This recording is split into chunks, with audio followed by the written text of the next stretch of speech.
ہے کہ supreme court of Pakistan کے جج جسٹس اعجازل احسن مستعفی ہو گئے ہیں۔ ذرائع کے حوالے سے یہ خبر آ رہی ہے، آپ کو یہ بتا رہے ہیں ہم کہ سپریم کورٹ آف پاکستان کے سینئر جج جسٹس اعجازل احسن اپنے عہدے سے مستعفی ہو گئے ہیں۔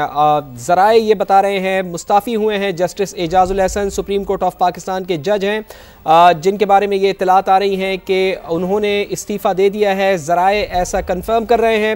جسٹس اعجازل احسن نے اکتوبر میں چیف جسٹس آف پاکستان بھی بننا تھا، تو یہ اہم ترین خبر کہ سپریم کورٹ آف پاکستان کے جج جسٹس اعجازل احسن مستعفی ہو گئے ہیں۔ ذرائع ایسا بتا رہے ہیں۔ سبا کے نمائندے سہیل رشید ہمارے ساتھ موجود ہیں۔ سہیل، بتائیے گا کیا اطلاعات ہیں آپ کے پاس اور کیا وجوہات بنی ان کے استعفے کی؟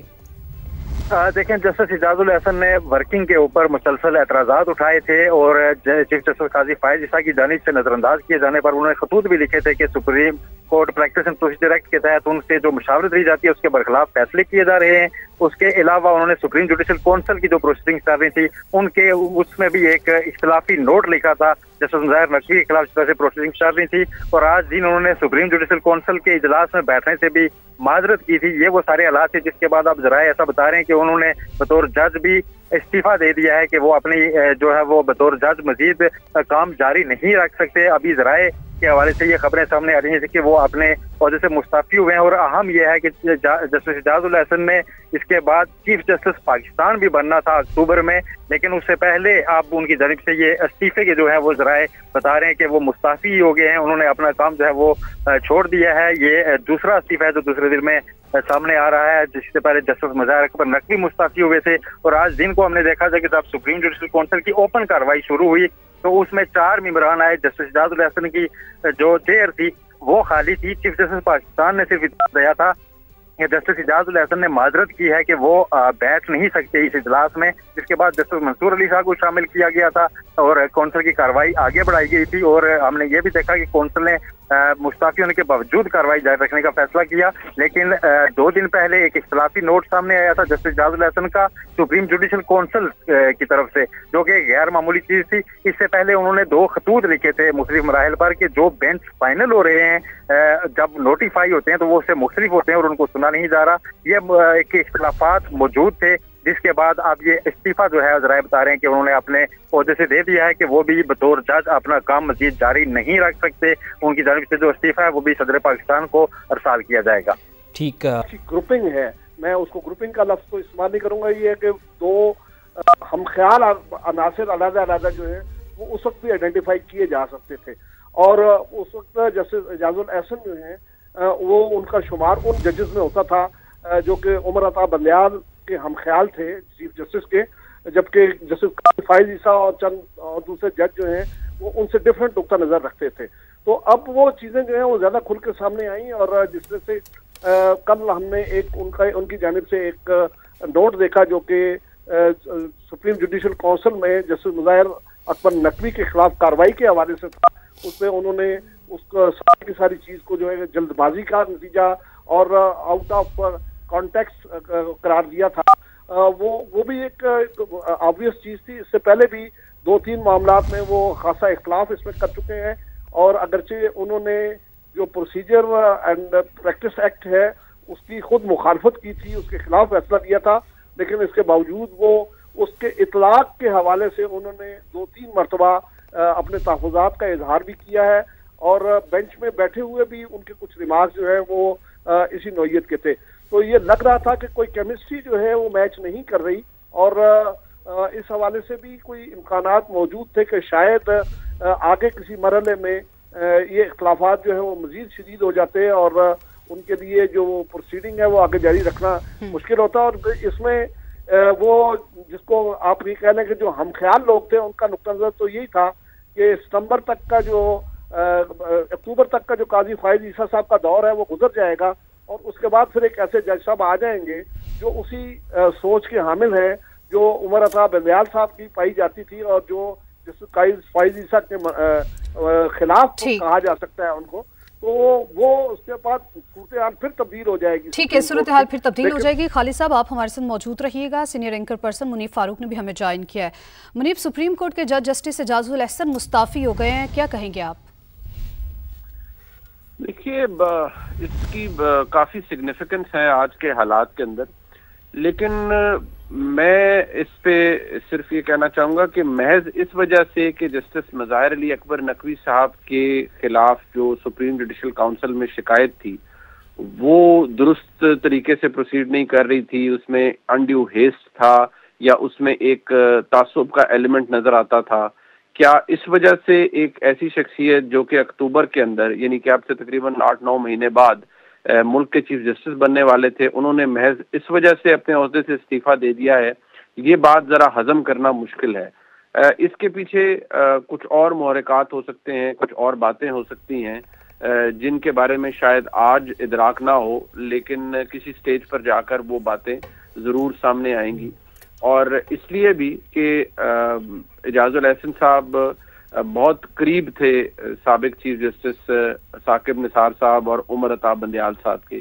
اعجاز الاحسن صاحب اس بینچ کے اندر بعد میں پھر مانیٹرنگ جج بھی رہے جس نے پیناما کا فیصلہ دیا، اور اعجاز الاحسن صاحب کا کنڈکٹ اور وہ سارا کچھ جو تھا اس میں نظر آتا تھا کہ ان کی واضح لیننگ کس سائڈ پر ہے۔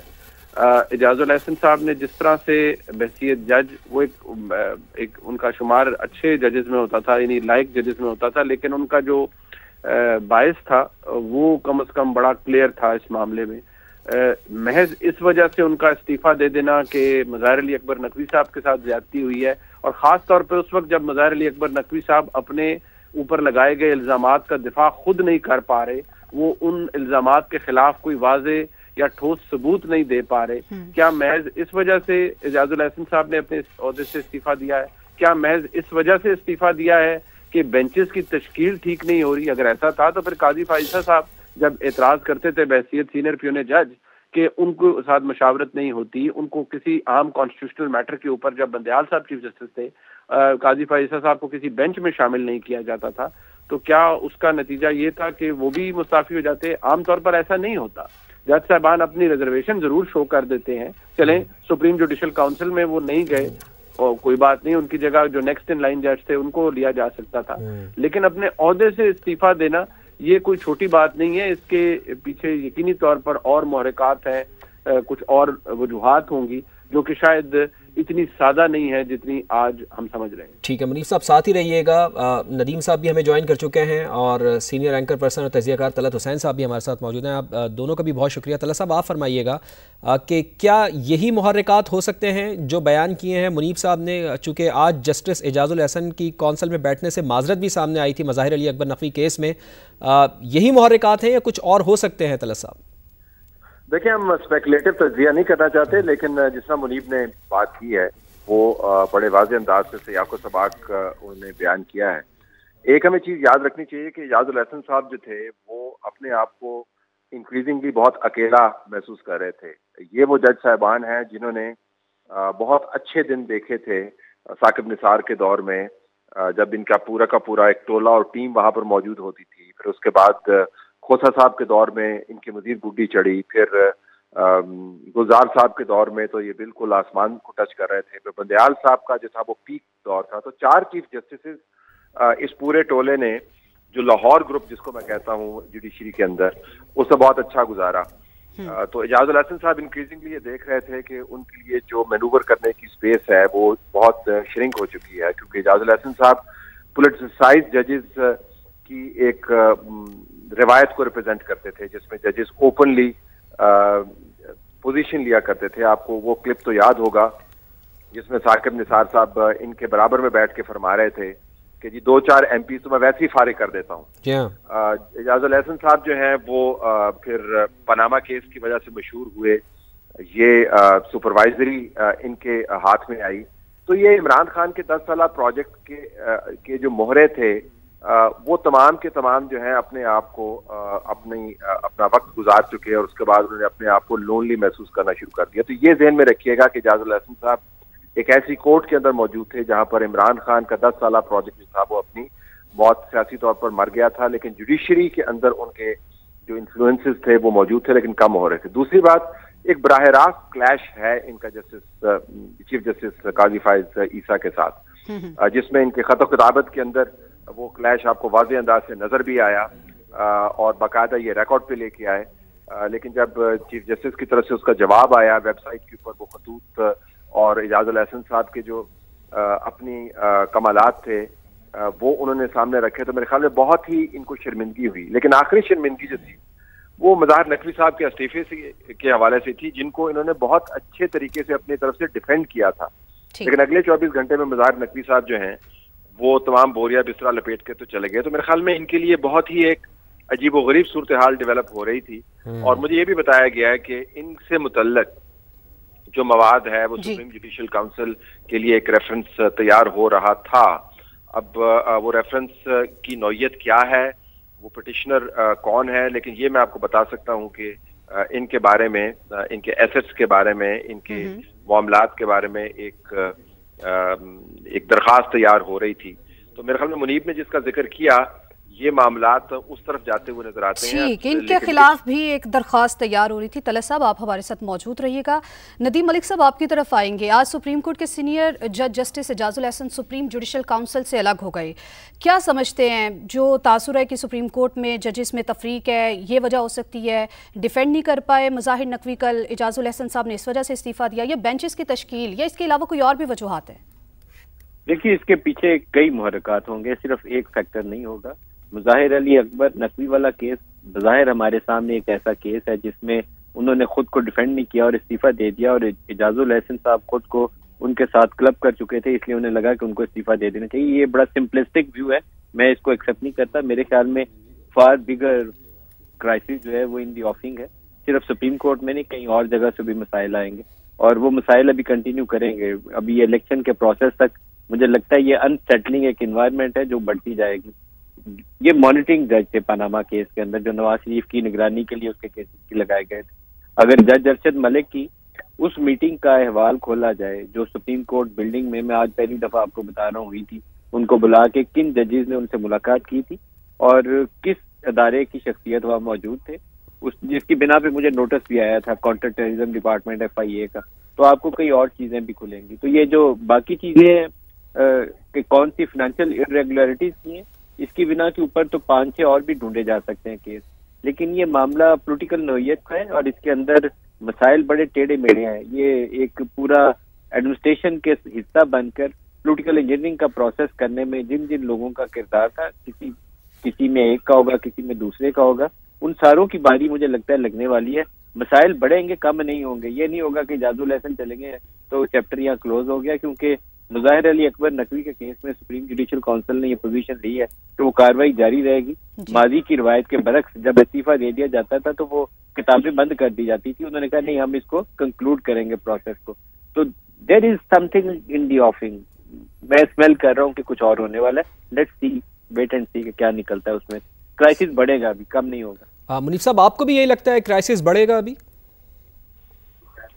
دیکھیے اس کے بارے میں کافی دفعہ یہ بات کہہ چکا ہوں کہ یہ جو اس دفعہ اس مہینے میں ہو رہا ہے، یہ جس مواد کا ذکر کیا جاتا ہے یا طلعت صاحب نے فرمایا اور ندیم ملک صاحب نے فرمایا، بات بڑی سیدھی سی ہے جی کہ جب آپ کسی جگہ کسی کے ایکسپینس پر استعمال ہوں تو پھر کچھ چیزیں ریکارڈ کا حصہ بن جاتی ہیں اور بوقت ضرورت ان کو استعمال کیا جاتا ہے. پھر جب ان کو استعمال کیا جاتا ہے تو پھر کوئی ایک فریق ان میں بڑی کمپرومائزنگ پوزیشن میں آ جاتا ہے، اور جب وہ آ جائے تو اس کے پاس پھر سیف ایگزٹ ایک ہی ہوتا ہے کہ وہ کنارہ کشی اختیار کر لیں. یہ جو جتنی بروٹل پاور گیم ہوتی ہے یا کسی کو سیاسی طور پر ایلیمینیٹ کرنے کی گیم کی جاتی ہے یا استعمال ہوتی ہے، اس میں جو ایک ڈومیننٹ چیز ہوتی ہے وہ بروٹیلٹی ہوتی ہے. اور جس طریقے سے وہ کیا جاتا ہے پھر اس میں بہت سے لوگوں کو استعمال کیا جاتا ہے، بہت سے دفاتر کو استعمال کیا جاتا ہے. 2016 سے لے کر 18 کے درمیان بھی بہت سے عام عہدوں اور دفاتر کو استعمال کیا گیا. اب ظاہری بات ہے پھر جب یہ ہوتا ہے تو کچھ لوگ اس میں پھر استعمال ہوتے ہیں اور کچھ لوگوں کو پھر یہ پتہ نہیں ہوتا کہ جو وہ کر رہے ہیں وہ کسی جگہ ڈاکیومنٹ ہو رہا ہے، اور اگر ہو رہا ہے تو پھر وہ کسی جگہ